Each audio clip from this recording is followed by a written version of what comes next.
በመካከለኛው ምስራቅ የተከሰተው ጦርነት 16ኛ ቀን ላይ በደረሰበት በዚህ ቅጽበት ዓለምን የሚያስደነግጡ አዳዲስ ሁኔታዎች እየተፈጠሩ ይገኛሉ። በዚህ ሰዓት ጦርነቱ ከመደበኛ ውጊያነት ባለፈ ማንን መታ የሚለው ጥያቄ መልስ ወደማይገኝለት አጥፊ ሁኔታ ስለመቀየሩ መረጃዎች እየወጡ ይገኛሉ። በሌላ በኩል የኔታንያሁ ጉዳይ አሁንም ማነጋገሩን ቀጥሏል። ኔታንያሁ በህይወት አሉ የሚሉ ድምጾች ቢሰሙም ኢራን ግን አዲስ ዛቻን ይዛ መጥታለች። ኔታንያሁ በህይወት ካለ እስከ መጨረሻው ድረስ አድነን እንገድለዋለን የሚል መልእክትን ኢራን በወታደራዊ እዟ በኩል አስተላልፋለች። በሌላ በኩል የዋይት ሃውስ ፕሬስ ሴክሬታሪ ካሮሊን ሌቪት የኢራን ወታደራዊ አቅም ሙሉ በሙሉ መፈራረሱን በይፋ ተናግረዋል። የዋይት ሃውስ መረጃ ከሆነ የኢራን የሚሳኤል አቅም በ90%፣ የድሮን አቅም ደግሞ በ95% ወድሟል ተብሏል። በሁለት ሳምንታት ውስጥ ብቻ ከ6000 በላይ ኢላማዎች ተደምስሰዋል፣ 65 የጦር መርከቦችም ሰጥመዋል ሲል ዋሽንግተን መግለጫ አውጥቷል። በሌላ በኩል ኢራን በኤርቢል የነዳጅ ማጣሪያ ላይ ለደረሰው ጥቃት እጅ የለበትም ስትል አስተባብላለች። እንዲሁም የኢራን ኻተም አልአንቢያ ወታደራዊ እዝ አንድ እጅግ አስገራሚ ክስን አቅርበዋል። አሜሪካና እስራኤል የኢራንን ሻሂድ ድሮኖች በቅርጽና በባህሪ የሚመሳሰሉ ሉካስ የተባሉ ሐሰተኛ ድሮኖችን በመጠቀም ቀጠናውን እያሸበሩ ነው ሲሉ ተደምጠዋል። ኢራን እኛ የምንመታውን የአሜሪካና የእስራኤልን ኢላማዎች ወይም የጦር ሰፈሮችን ብቻ ነው፣ ሌላ ኢላማ ማጥቃት ስንፈልግ በይፋ እናስታውቃለን ስትልም በኩዌትና በኤርቢል የታዩት ጥቃቶች በእሷ ላይ የተሸረቡ ሴራዎች እንደሆኑ በግልጽ አስታውቃለች። በዚህ ሁሉ መሃል ግን የእስራኤል የመከላከያ ጋሻ እየተሰነጣጠቀ ነው የሚል ሌላ መረጃ ወጥቷል። እስራኤል ባሊስቲክ ሚሳኤል መጥለፊያዎቿ ወይም እነዚህ ጸረ ሚሳኤሎቿ ለከፍተኛ እጥረት መጋለጣቸውን ለዋሽንግተን በይፋ ገልጻለች ተብሏል። የኢራን 90% የሚሳኤል አቅም ወድሟል ቢባልም የእስራኤል መከላከያ ክምችትን ይዞ እንደወደመ ግን መረጃዎቹ ያሳያሉ። ቢወድምም እንኳን ማለት ነው። ታዲያ የኢራን አቅም በ95% መውደሙ እውነት ከሆነ ለምንድነው እስራኤል አሁንም በከፍተኛ ስጋት ውስጥ ነው ያለሁት እያለች ያለችው? ለምንድነው የኢራን አብዮታዊ ዘብ ትኩረቱን ከጦር ግንባር ወደ ኔታንያሁ ግላዊ አደን ያዞረው የሚሉ ጥያቄዎች በልዩ ጥንቅራችን እናነሳለን። ስለ ሐሰተኛው ሉካስ ድሮኖች የተገኘው አዲስ መረጃ ምንድነው? ኔታንያሁ ላይ የታወጀው አደንና በመካከለኛው ምስራቅ እየተካሄደ ያለው ታላቁን የዲጂታል ፕሮፓጋንዳ ጦርነት በጥልቀት እንመለከታለን። ጦርነቱ ወደ መጨረሻው ምዕራፍ እየደረሰ ነው ወይስ ገና አልተጀመረም የሚለው ጥያቄ ማንስተን ቆይታ እናደርጋለን። እስከ መጨረሻው አብራችሁን በመቆየት እንድትከታተሉን ደግሞ እንጋብዛለን። የገበያ ሚዲያን የዩቲዩብ ገጽ ሰብስክራይብ ማድረጋችሁን እንዳትዘነጉ፣ ቪዲዮውን ላይክ፣ ለወዳጆቻችሁን ሼር ብሎም ሐሳብ አስተያየታችሁን በኮሜንት መስጫው ላይ እንድታስቀምጡልን በመጋበዝ ወደ ዝርዝር ጉዳዮች እናመራለን። አብራችሁን ሁኑ። አፓርታማ በኮንዶሚኒየም ዋጋ። አዎ በኮንዶሚኒየም ዋጋ፣ ለዛውም በመሃል ፒያሳ ከአራዳ ፓርክ ፊት ለፊትና ከፍሬንድሺፕ ፓርክ አጠገብ እያስገነባን በምንገኘው ሳይታችን ላይ አመቺ በሆነ አከፋፈል ማለትም 100% ለሚከፍሉ ደንበኞች 30% ቅናሽ በማድረግ 5.3 የነበረውን ባለ 1 መኝታ በ3.6 ሚሊዮን ብር፣ 8.4 የነበረውን ባለ 2 መኝታ በ5.8 ሚሊዮን ብር፣ 13 ሚሊዮን የነበረውን ባለ 3 መኝታ በ8 ሚሊዮን ብር ያቀረበን ሲሆን ከ10% ቅድመ ክፍያ ጀምሮ ለምትከፍሉ ልዩ የክፍያ አማራጮችና የባንክ ብድር አመቻችተናል። በተጨማሪም ለመርካቶ ነጋዴዎች ልዩ የምስራች ይዘን መጥተናል። በጉጉት ሲጠበቅ የነበረው በመርካቶ ተክለ ሃይማኖት የሚገኘው ግዙፍ የገበያ ማዕከል ለሽያጭ ቀርቧል። ከ20 ካሬ ጀምሮ በተለያየ የስፋት መጠን ከ3 ወር እስከ 1 ዓመት የሚረከቧቸውን ሱቆች ይነግዱበት አሊያም ቢያከራዩት ትርፋማ። ለጋራ መገልገያዎች አናስከፍልም። ሞላችን በቂ የሆነ ተሽከርካሪ ማቆሚያ ያለው ሲሆን በአራቱ ማዕዘን የተሟላ እይታ ያለው መሆኑም ልዩ ያደርገዋል። ፈጥነው ይመዝገቡ። በ0919 42 2374 አሊያም በ0980 75 06 06 ላይ ይደውሉ። ሜሪት ሪል ስቴት። የዋይት ሃውስ ፕሬስ ሴክሬታሪ ካሮሊን ሌቪት ለፎክስ ኒውስ በሰጡት አንድ ማብራሪያ በሁለት ሳምንት ውስጥ ብቻ በተካሄደው ኦፕሬሽን ኢፒክ ፊውሪ የኢራን እስላማዊ ሪፐብሊክ ለበርካታ አስርት ዓመታት የገነባችው የረዥም ርቀት ጥቃት አቅም በአስገራሚ ሁኔታ ተደምስሷል ብለዋል። እንደ ሌቪት ገለጻ የኢራን የባሊስቲክ ሚሳኤል አቅም በ90% እንዲወድም፣ ለአካባቢው ትልቅ ስጋት የነበረው የሰው አልባ አውሮፕላን ወይም የድሮን አቅም ደግሞ በ95% እንዲደመሰስ ተደርጓል ብለዋል። ይህ ማለት ኢራን በአሁኑ ወቅት መጠነ ሰፊ አየር ጥቃት የመሰንዘር አቅሟ ከሞላ ጎደል አታለች የሚልን ነው የሚያሳየን። ነገር ግን መሬት ላይ ያለው እውነታ የሚያሳየን ደግሞ ይህ አይደለም። ኢራን አሁንም በብቃትና በከፍተኛ ሁኔታ የተለያዩ ኢላማዎችን እየመታች ነው የምትገኘው። በተደጋጋሚ ከዋሽንግተንና ከእስራኤል የሚወጡ መረጃዎች የሚያሳዩን ኢራን በከፍተኛ ሁኔታ እየወደመችና እየተዳከመች ስለመሆኑ ነው። እውነት ነው፣ አይካድም። ኢራን በከፍተኛ ሁኔታ እየተጠቃችና እየወደመች ነው የምትገኘው። ነገር ግን እስካሁን ድረስ አሜሪካ ሚሊታሪ ኦብጀክቲቭ ያላቸው የተሳኩ ጥቃቶች ስንት ነው ያደረገችው የሚለው ግን አሁንም ሚስጥር ሆኖ ቀጥሏል። ምንም እንኳን አሜሪካ 6000 ኢላማዎችን መትቻለሁ ብትልም በእነዚህ 6000 ኢላማዎች ግን ምን ያክል የኢራን የጦር መሳሪያ አቅም ነው የወደመው የሚለው የተረጋገጠ መረጃ እየወጣ አይደለም። ምንም እንኳን አሜሪካ 90% የሚሳኤል አቅም 95% ደግሞ የድሮን አቅም አውድም ያለው በማለት መግለጫዎችን ብትሰጥ ማለት ነው። ካሮሊን ሌቪት ከዚህ ባሻገር በዚህ መግለጫቸው ከ65 በላይ የኢራን የጦር መርከቦችን አጥፍተናል፣ እንዲሁም በመላው የኢራን ግዛት ውስጥ ከ6000 በላይ ስትራቴጂካዊ ኢላማዎችን መምታት ችለናል ነው ያሉት። ይህ መጠነ ሰፊ ጥቃት በቀላሉ የተገኘ ስኬት አይደለም ያሉት ቃል አቀባይዋ የዘመቻው ዋና ግብ ኢራን የኒውክሌር ቦምብ የመስራት አቅሟን ሙሉ በሙሉ ማዳከምና በመካከለኛው ምስራቅ ለሚገኙ የአሜሪካ ወታደሮችና ሰራተኞች የሚሳኤል ስጋትን ማስወገድ ነው ሲሉ ተደምጠዋል። ሌቪት ኢራን ሰፊ ሀገር ናት፣ ነገር ግን የኛ ጥቃት እያንዳንዱን ቁልፍ ወታደራዊ ማዕከል ያካተተ ነበር በማለትም ዋሽንግተን የያዘችውን የመደምሰስ ስልት ውጤታማ መሆኑን በኮንፊደንስ ነው ያብራሩት። ይህ የ90 እና 95% የውድመት አሃዝ የሚያሳየው ኢራን ከሆነ በኋላ በመደበኛ ጦርነት እስራኤልን ወይም አሜሪካን የመመከት አቅም አይኖራትም የሚልን መልእክት ነው። ይሁን እንጂ ይህ ድል በራሱ ሌላ አደገኛ ምዕራፍ ሊከፍት እንደሚችል ነው የፖለቲካ ተንታኞች ስጋታቸውን የሚገልጹት። እንደተባለው መረጃውን ሙሉ በሙሉ ተቀብለ ነው የኢራን 90% እና 95% የሚሳኤልና የድሮን አቅሟ ወድሟል የሚለውን መረጃ እንደ እውነት አት ፌስ ቫልዩ ተቀብለ ነው ምንድነው የሚያመጣው የሚለው ስንጠይቅ ግን የባሰ ነገር ይዞ ነው የሚመጣው። ይህ ድል ሌላ አደገኛ ምዕራፍ የሚከፍት ነው። ምክንያቱ ኢራን እንደተባለው ከሆነ አቅሟ ከተዳከመ ወደማይታወቁ የአጸፋ እርምጃዎችን ልትገባ እንደምትችል ነው የሚገመተው። የኢራን የማጥቃት አቅም በከፍተኛ ሁኔታ መዳከሙን በዚህ የሰማንበት ባለው በዚህ ወቅት ደግሞ ከጦር ግንባር ሌላ አሳሳቢ መረጃ ነው እየወጣ ያለው። ሚድል ኢስት ሞኒተርና ሴማፎር የተሰኙ የመረጃ ምንጮች ይዟቸው የወጡት ዘገባዎች እንደሚያሳዩን ከሆነ እስራኤል የባሊስቲክ ሚሳኤሎችን ለመጥለፍ የምትጠቀምባቸው ሚሳኤሎች ወይም እነዚህ ኢንተርሴፕተሮች ክምችታቸው ለአደጋ በሚያጋልጥ ሁኔታ እያለቀ መሆኑን ለዋሽንግተን አሳውቃለች ነው የሚሉት እነዚህ ዘገባዎች። ይህ እጥረት ለምንድን ነው የመጣው የሚለውን ጥያቄ ስናነሳ የጦርነቱን አስከፊ መልክ ነው የሚያሳየን። እስራኤል ወደዚህ ጦርነት የገባችው እንደ አውሮፓውያን አቆጣጠር በ2025 ክረምት ላይ ከኢራን ጋር በነበራት የ12 ቀናት ፍልሚያ ምክንያት ክምችቷ ተመናምኖ በነበረበት ወቅት ነው። አሁን ደግሞ ኢራን አዲስ ስልትን በመጠቀም በአንድ ሚሳኤል ውስጥ በርካታ ትናንሽ ቦምቦችን ወይም ክላስተር ሚኒሽን በመጫን ማጥቃት ጀምራለች። ይህ ደግሞ እስራኤል አንዱን የኢራን ሚሳኤል ለመምታት ብዙ የመከላከያ ሚሳኤሎች እንድታባክን ነው እያስገደዳት ያለው። የእስራኤል የረጅም ርቀት የመከላከያ ስርዓት የሆኑትና አሮና የዳዊት ወንጭፍ ወይም ዴቪድ ስሊንግ የተባሉት የመከላከያ ስርዓቶች ወይም ኢንተርሴፕሽን ሲስተሞች እጅግ ውድና ለመስራትም ረጅም ጊዜ የሚወስዱ ናቸው። አንድ የአሮ ሚሳኤል ብቻ በሚሊዮኖች የሚቆጠር ዶላር ያወጣል። ኢራን 90% የሚሳኤል አቅሟ ቢወድም እንኳን ቀሪው 10% በመጠቀም የእስራኤልን የመከላከያ ጋሻ ሙሉ በሙሉ ለማስጨረስና ጦርነቱን በአስከፊ ሁኔታ የማስቀጠል አቅም እንዳላት ይገመታል። ዋሽንግተን ይህን ስጋት ለወራት ስትከታተለው እንደነበረ ብታምንም የራሷን የታድ መከላከያ ስርዓቶች ለእስራኤል አሳልፋ ለመስጠት ግን እያመነታች ትገኛለች ተብሏል። ምክንያቱ ደግሞ የአሜሪካ ጦር የራሱን ዝግጁነት አሳልፎ መስጠት ስለማይፈልግ ነው ተብሏል። ምንም እንኳን የእስራኤል መከላከያ ኃይል ወይም አይዲኤፍ ለማንኛውም ሁኔታ ዝግጁ ነን በማለት በይፋ መግለጫ የሰጠ ቢሆንም ከበስተጀርባ ግን የመከላከያ ጋሻው እንዳይበሳ በተለይ ከዩክሬን ጋር የድሮን መከላከያ ልምድ ለመለዋወጥ ጥረት እየተደረገ እንደሆነ ነው የሚታወቀው። ይህ ማለት ደግሞ ጦርነቱ በአሸናፊነት ቢቀጥልም አሜሪካና እስራኤል እያሉት እንዳሉት እያሸነፍን ነው፣ ኢራንን እያዳከምን ነው፣ እያፈራረስን ነው ቢሉ እንኳን እስራኤል ግን በከፍተኛ ወጪና በመሳሪያ እጥረት ምክንያት ለከፍተኛ ስጋት ውስጥ ወድቃለች። የኢራን ጥቃቶች ባይሳኩ እንኳን የእስራኤልን የመከላከያ ስርዓት በመጨረስ ረገድ ውጤት እያመጡ እንደሆነ ግልጽ የሆኑ የመሬት ላይ መረጃዎች ያሳዩናል። ጦርነቱ 16ኛ ቀኑ ላይ ደርሷል። በዚህ ወቅት ግጭቱ ከመደበኛ ወታደራዊ ውጊያ ወጥቶ አሁን ግለሰብ ላይ ያነጣጠሩ ጥቃቶች ወደሚፈጸሙበት ምዕራፍ ነው የተሸጋገረው። የኢራን አብዮታዊ ዘብ ወይም IRGC በይፋዊ ድረገጹ ስፓህ ኒውስ ባወጣው መግለጫ የእስራኤሉን ጠቅላይ ሚኒስትር ቤንያሚን ኔታንያሁ በቀጥታ አድኖ የመግደል እቅድ እንዳለው አስታውቀዋል። ይህ ዛቻ የመጣው ደግሞ ኢራን ከፍተኛ ወታደራዊ ኪሳራ ደርሶባታል በተባለ ማግስት ነው። የኢራን ሚዲያዎች ያወጡት ባሉት መረጃ መሰረታውን ኔታንያሁን ህፃናት ገዳይ ወንጀለኛ ሲሉ እየገለጹት ነው የሚገኘው።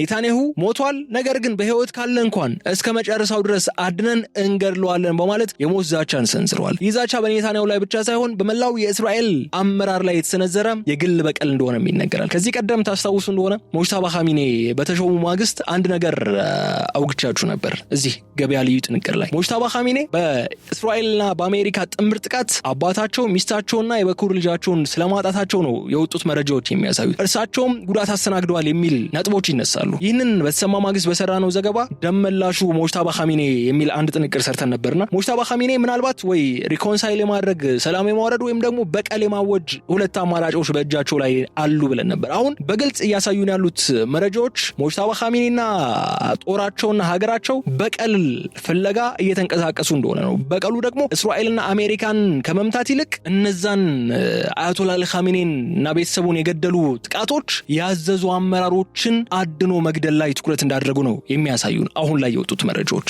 የኢራን ሚዲያዎች ኔታንያሁ በሚሳኤል ጥቃት ተመትቶ ሊሆን ይችላል የሚሉ ወሬዎችን እያሰራጩ ነው ያሉት። አንዳንዶቹ ዘገባዎች ኔታንያሁ በጥቃቱ ቆስሏል ወይም የገባበት አይታወቅም የሚሉ መረጃዎችን ያወጣሉ። የእስራኤል ጠቅላይ ሚኒስትር ቢሮ ደግሞ ትላንት እንዳነሳ ነው ጠቅላዩ በጥሩ ሁኔታ ላይ ይገኛሉ በማለት ነው መግለጫ ይሰጡ ያሉት። ግን ይህ ሁሉ ሆኖ ኔታንያሁ ለመጨረሻ ጊዜ በህዝብ ፊት የታዩት መጋቢት 1 ቀን 2026 እንደ አውሮፓውያን አቆጣጠር በቴል አቪቭ ከሚገኘው ወታደራዊ ዋና መስሪያ ቤት ወይም ኪሪያ ጣራ ላይ ሆነው ንግግር በማድረግ በህይወት መኖራቸውና ጦርነቱን እየመሩ መሆናቸውን ለዓለም ባሳዩበት ወቅት ነው። ይህ ከሆነ ደግሞ ከ10 በላይ ቀናት ኦልሞስት 14 ቀናት ተቆጥሯል። ይህ በሁለቱ ወገኖች መካከል ያለው የመገዳደል ዛቻ ደግሞ የጦርነቱን ባህሪ ቀይሮታል። እስራኤልና አሜሪካ ቀደም ብሎ የኢራኑን የበላይ መሪ አያቶላህ ኻሜኒ በፈረንጆቹ የካቲት 28 2026 በፈጸሙት የአየር ጥቃት መግደላቸው ይታወቃል። ኢራን አሁን የኔታንያሁን ጭንቅላት በመፈለግ አጸፋውን ለመመለስ ነው እየጣረች ያለችው። ይህ የሚያሳየን ደግሞ ጦርነቱ የሚሳኤልና የድሮን ውጊያ ብቻ ሳይሆን የመሪዎች ደህንነትና አይበገሪነት ስሜትም የሚፈተንበት ከፍተኛ የስነ ልቦና ጦርነት መሆኑን ነው። ኢራን ወታደራዊ አቅሟ በ90% ቢዳከምም እንኳ በኔታንያሁ ላይ የምታደርገው አደን ግን እስራኤልን በከፍተኛ ጥንቃቄ ውስጥ እንድትቆይ ያስገድዷታል።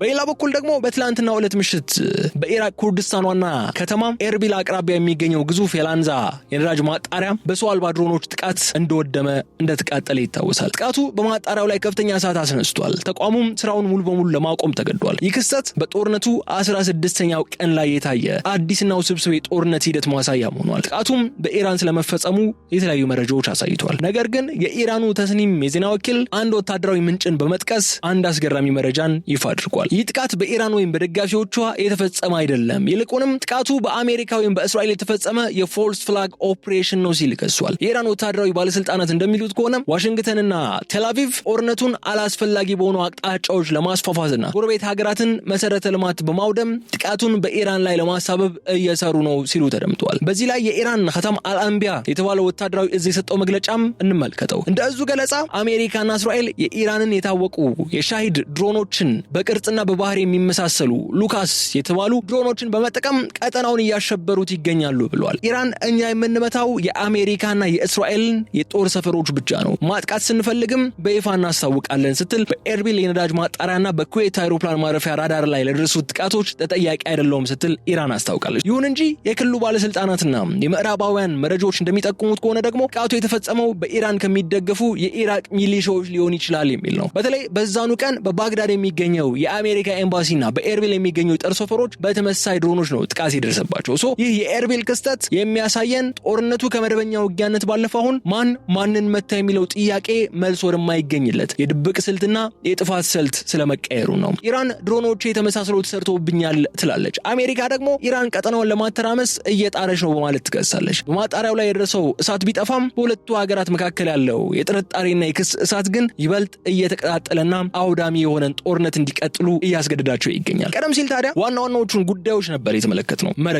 ጥሬ መረጃዎቹን። አሁን ደግሞ በጥልቀት እንመልከታቸው። የአሜሪካና የእስራኤል ጦር የኢራን ወታደራዊ አቅም በ90ና 95% ሰባብረነዋል ያሉት።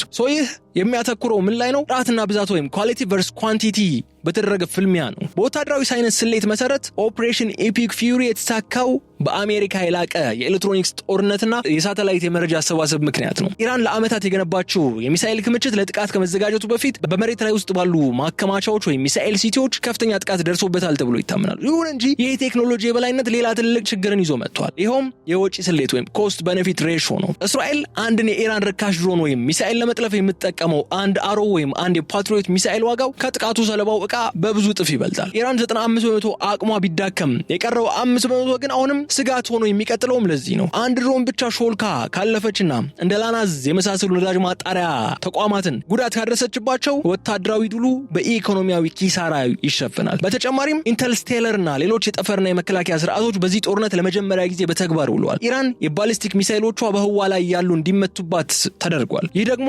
የወደፊቱን የጦርነት ስልት የቀየረ አቅጣጫ ነው። ጦርነቱ 16ኛው ቀን ላይ በደረሰበት በዚህ ወቅት የኢራቅ ኩርዲስታን ክልል ወይም KRI በታላላቅ ኃይሎች መካከል የሚደረግ የፕሮክሲ ጦርነት መፋለሚያ ሜዳ ሆኗል። በኤርቢል በሚገኘው የላናዝ ነዳጅ ማጣሪያ ላይ የተፈጸመው ያ ጥቃት ቀደም ሲል በዶክ ግዛት በሚገኘውና በአሜሪካው HKN ኤነርጂ ኩባንያ በሚተዳደረው የነዳጅ እርሻ ላይ ከደረሰው ጥቃት ጋር ተዳምሮም የክልሉን የኢኮኖሚ ህልውና አደጋ ላይ የጣለ ሆኗል። የኩርድ ባለስልጣናት እነዚህን ጥቃቶች ሽብርተኝነት ብለው ፈርጀዋቸዋል። ከበስተጀርባቸው ያለው የጂኦፖለቲካዊ ስሌት ግን እጅግ የረቀቀ ነው። ኢራን 90% የሚሳኤል አቅሟ ቢወድም እንኳን በኩርዲስታን በኩል የሚንቀሳቀሱ የታጠቁ ቡድኖችን በመጠቀም የነዳጅ መሰረተ ልማቶችን ማጥቃት የምትችልበት እድል ስለመኖሩም የሚያሳዩ ናቸው። ይህ ደግሞ በዓለም አቀፉ የነዳጅ ገበያ ላይ ተጨማሪና ከፍተኛ የሆነ ድንጋጤን የሚፈጥር ጉዳይ ነው። የሆርሙዝ የባህር ሰርጥ ወይም ስትሬት ኦፍ ሆርሙዝ በኢራን ወታደራዊ እርምጃዎች ምክንያት እንቅስቃሴው ተስተጓጉሏል። የነዳጅ ዋጋ በአንድ ቀን ውስጥ ብቻ 9% ጭማሪ አሳይቶ $100 በላይ ተሻግሯል። በተለይ በሲንጋፖርና በቻይና የሚገኙ የነዳጅ ማጣሪያዎችም ምርታቸው እንዲቀንሱ ተገደዋል።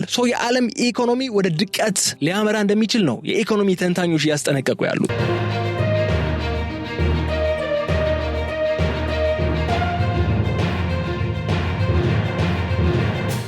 በሌላ በኩል የአሜሪካው CIA በኢራን ውስጥ የሚገኙ የኩርድ አማጺ ቡድኖችን በማስታጠቅ ኢራንን ስርዓት ከውስጥ ለመናድ እየሞከረ ስለመሆኑ ከዚህ ቀደም ያነሳነው ጉዳይ ነው። ፕሬዚዳንት ትራምፕ መጀመሪያ ላይ ይህን እንቅስቃሴ ቢደግፉም በኋላ ላይ ግን ጦርነቱ በራሱ ስብስብ ነው፣ ኩርዶች ወደ ኢራን እንዲገቡ አልፈልግም በማለት ሀሳባቸውን ስለመቀየራቸው ተነስቷል። ይህ የአሜሪካ አቋም መለወጥም በኩርድ ቡድኖች ላይ ዳግመኛ እንዳንከዳ የሚል ስጋት የፈጠረ ሆኗል። ኢራን ደግሞ ኩርዶች ወደ ግዛቴ ከገቡ ሁሉንም የክልሉን ተቋማት አወድማለሁ በማለት ነው የዛተችው። ይህ የሚያሳየን ደግሞ ጦርነቱ በኢራንና በእስራኤል መካከል ብቻ የተገደበ ሳይሆን የኩርዲስታን ነዳጅና የህዝብ አመጽ ለጦርነቱ ፍጻሜ ወሳኝ ግብአቶች መሆናቸውን ነው። የላናዝ ማጣሪያ መቃጠል በኢራቅ ብቻ ሳይሆን በአውሮፓና በእስያ የነዳጅ ማደያዎች ላይ የሚታይ የዋጋ ንረትን አስከትሏል። ይህም ጦርነቱ ረዘም ላለ ጊዜ ከቀጠለ ወታደራዊ ድል ቢመዘገብም እንኳ ዓለም አቀፋዊ የኢኮኖሚ ቀውስ መከሰቱ የማይቀር መሆኑን የሚያመላክት ሁኔታ ይሆናል ማለት ነው። ወደ መጨረሻው ጉዳያችን ስናመራ አሁን የድል አፋፍ ወይስ የረጅም ጊዜ ቀውስ ሂደት ላይ ነው ያለነው የሚለውን እናንሳ። 16 ቀናት ተቆጥሯል። ጦርነቱ ወደ መጨረሻው ምዕራፍ ወይም ወደ ኤንድ ጌም እየተቃረበ ያለ ነው የሚመስለው። ይመስላል ነው ግን እርግጠኛ መሆን አንችልም። እዚህ ላይ በዋይት ሃውስ በኩል ያለው ስሌት አሁን ግልጽ ነው። የኢራን ወታደራዊ አቅም ሙሉ በሙሉ በማዳከም ሀገሪቱ በዲፕሎማሲያዊ ጠረጴዛ ላይ እንድትንበረከክ ወይም ስርዓቱ ከውስጥ እንዲናድ ማድረግ ነው። ካሮሊን ሌቪትና ሌሎች የዋሽንግተን ባለስልጣናት እያሉት እንዳሉት አሜሪካ አሁን ያለምንም ቅድመ ሁኔታ እጅ የመስጠት ወይም ኢራን አንኮንዲሽናል ሰረንደር እንድታደርግ ጥያቄን እያቀረቡ ይገኛል። ይሁን እንጂ ተንታኞች 3 ሊሆኑ የሚችሉ መንገዶች ያስቀምጣሉ፣ ሴናሪዮች ማለት ነው። የመጀመሪያው ሬጂም ኮላፕስ ነው፣ የአገዛዙ መፈራረስ። የኢራን ከፍተኛ አመራሮች ከከፍተኛው መሪ አያቶላህ ኻሜኔ ግድያ ጨምሮ የኢኮኖሚ መሰረተ ልማቶች ወድመዋል። በሀገሪቱ ውስጥ ሊቀሰቀስ የሚችለው ህዝባዊ አመጽ ወደ መፈንቅለ መንግስት ሊያመራ ይችላል። ይህ ከሆነ ደግሞ አሜሪካና እስራኤል ትልቅ ወታደራዊ ድል ይቀዳጃሉ የሚል አንድ ሴናሪዮ አስቀምጠዋል። ሁለተኛው አሲሜትሪክ ጦርነት ነው። ኢራን መደበኛ የጦር መሳሪያዎቿ ሚሳኤልና ድሮኗ ከወደሙ በቀጠናው ያሏትን የፕሮክሲ ቡድኖቿን በመጠቀም የሽምቅ ውጊያና የሽብር ጥቃቶችን ልታጠናክር ትችላለች። በኔታንያሁ ላይ የታወጀው ያዛቻና በኤርቢል የታየው ድብቅ ጥቃት የዚህ አዲስ ምዕራፍ መጀመሪያ ሊሆን ይችላሉ ተብሏል። ይህ ደግሞ ጦርነቱን ማለቂያ የሌለው የደፈጣ ውጊያ ሊያደርገው ይችላል ማለት ነው። ሶስተኛው ሴናሪዮ የክልላዊ ጦርነት መስፋፋት ነው። እስራኤል በሊባኖስ በኩል በሂዝቦላ ላይ የምታደርገው ጫና፣ ኢራን በፋርስ ባህረ ሰላጤ የምታደርገው ሆርሙዝን የመዝጋት ሙከራ ሌሎች ሀገራትን እንደ ሳውዲ አረቢያና የተባበሩት አረብ ኤምሬትስ በቀጥታ ወደ ጦርነቱ ሊያስገባቸው ይችላል ተብሎ ተሰግቷል። ፕሬዚዳንት ትራምፕ ለመደራደር ዝግጁ አይደለሁም ማለታቸው ጦርነቱ ገና ወደ ከፋ ደረጃ ሊሸጋገር እንደሚችል የሚጠቁም ክስተት ነው። ትልቁ ጥያቄ ያለው በጊዜ ሂደት ላይ የሚመለስ ነው። አሜሪካ የኢራንን የአየር ክልል ሙሉ በሙሉ መቆጣጠሯን ብታውጅ፣ ኢራን ደግሞ የመቋቋም ስልት ወይም አክሰስ ኦፍ ሬዚስታንስ በመጠቀም ጦርነቱ ለአሜሪካና ለእስራኤል እጅግ ውድ እንዲሆን ለማድረግ እየጣረች ነው። በሚቀጥሉት ጥቂት ቀናት ውስጥ የሚታየው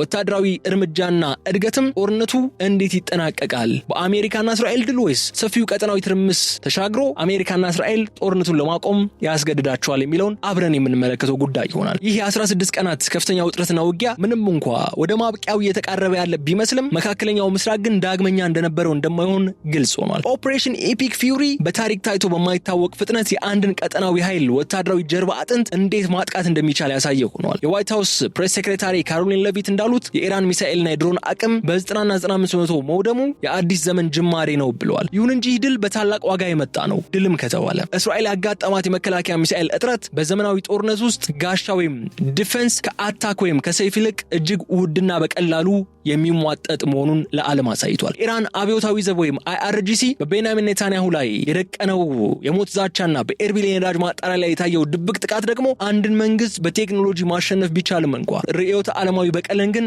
በቀላሉ ማጥፋት እንደማይቻል ትልቅ ትምህርት ሰጥቷል። ወደፊት ምን እንጠብቃለን? ይህ ጦርነት ያሳየን ትልቅ እውነት በ21ኛው ክፍለ ዘመን ጦርነት የሚሸነፈው ብዙ ሚሳኤል ስላላቸው ሳይሆን የጥላትን ቴክኖሎጂ ቀድሞ በማዳከምና መረጃን እንደ ዋና መሳሪያ በመጠቀም መሆኑን ነው። ምንም እንኳን ጦርነቱ በወታደራዊ ድል የሚጠቃለል ቢሆንም በሰው ልጆች ላይ የደረሰው ሰብአዊ ኪሳራና በዓለም ኢኮኖሚ ላይ የጣለው ጠባሳ ግን ለብዙ ዓመታት አብሮ ይቆያል። በዛ ላይ ገና ያላለቀ ጦርነት ነው። ነገ ከነገ ወዲያ ዛሬ ምሽት ምን እንደሚፈጠር የምናውቀው ነገር የለም። ስለዚህ ይህ ጦርነት ማብቂያው የተቃረበ ቢመስልም ግን እንዲሁ በቀላሉ የሚያበቃ እንዳልሆነ ደግሞ ልብ ማለት ይገባል በማለት የዕለቱን ልዩ ጥንቅራችንን እዚህ ላይ እንቋጫለን። ከገበያ ሚዲያ ጋር አብራችሁ ስለቆያችሁ እጅግ አድርገን እናመሰግናለን። ልዩ ጥንቅራችን እንዴት አያችሁት? ወደዳችሁት? ምን ይስተካከል፣ ይቀነስ፣ ይጨመር የሚለውን ኮሜንት መስጫው ላይ ሐሳባችሁን አስፍሩልን። የዩቲዩብ ገጻችንን ሰብስክራይብ ማድረጋችሁ እንዳትረሱ። ቪዲዮውን ላይክ በማድረግ ለወዳጆቻችሁ እንዲደርስ ሼር አድርጉላቸው። በቀጣይ በሌላ ጉዳይ መልሰን እስክንገናኝ ድረስ መልካሙን ሁሉ ለእናንተ እመኛለሁ። ሰላም። አፓርታማ በኮንዶሚኒየም ዋጋ። አዎ በኮንዶሚኒየም ዋጋ፣ ለዛውም በመሃል ፒያሳ ከአራዳ ፓርክ ፊት ለፊትና ከፍሬንድሺፕ ፓርክ አጠገብ እያስገነባን በምንገኘው ሳይታችን ላይ አመቺ በሆነ አከፋፈል ማለትም 100% ለሚከፍሉ ደንበኞች 30% ቅናሽ በማድረግ 5.3 የነበረውን ባለ 1 መኝታ በ3.6 ሚሊዮን ብር፣ 8.4 የነበረውን ባለ 2 መኝታ በ5.8 ሚሊዮን ብር፣ 13 ሚሊዮን የነበረውን ባለ 3 መኝታ በ8 ሚሊዮን ብር ያቀረብን ሲሆን ከ10% ቅድመ ክፍያ ጀምሮ ለምትከፍሉ ልዩ የክፍያ አማራጮችና የባንክ ብድር አመቻችተናል። በተጨማሪም ለመርካቶ ነጋዴዎች ልዩ የምስራች ይዘን መጥተናል። በጉጉት ሲጠበቅ የነበረው በመርካቶ ተክለ ሃይማኖት የሚገኘው ግዙፍ የገበያ ማዕከል ለሽያጭ ቀርበዋል። ከ20 ካሬ ጀምሮ በተለያየ የስፋት መጠን ከ3 ወር እስከ 1 ዓመት የሚረከቧቸውን ሱቆች ይነግዱበት አሊያም ቢያከራዩት ትርፋማ። ለጋራ መገልገያዎች አናስከፍልም። ሞላችን በቂ የሆነ ተሽከርካሪ ማቆሚያ ያለው ሲሆን በአራቱ ማዕዘን የተሟላ እይታ ያለው መሆኑም ልዩ ያደርገዋል። ፈጥነው ይመዝገቡ። በ0919 422374 አሊያም በ0980 750606 ላይ ይደውሉ። ሜሪት ሪል ስቴት